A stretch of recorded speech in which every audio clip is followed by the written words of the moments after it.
I got something interesting for you to see. Got a voltmeter here and got a battery. And many boaters get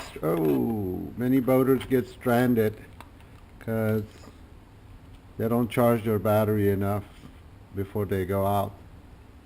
So look at what this battery is able to produce. We're getting 10 volts. But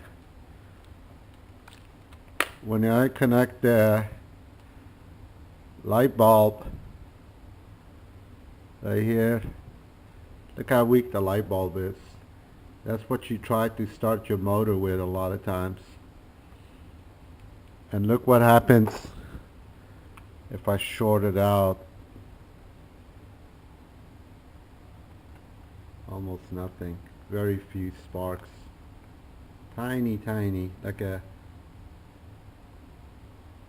gonna go almost none. So one of the biggest problems the boaters have, they don't charge the battery enough, and then it should be charged for 8 hours, not 2 hours, not 1 hour, 8 hours minimum. And then they get stranded. Once you get stranded, you got a problem. That's about 80% of the problems that the boaters have, battery problem. Talk to you later.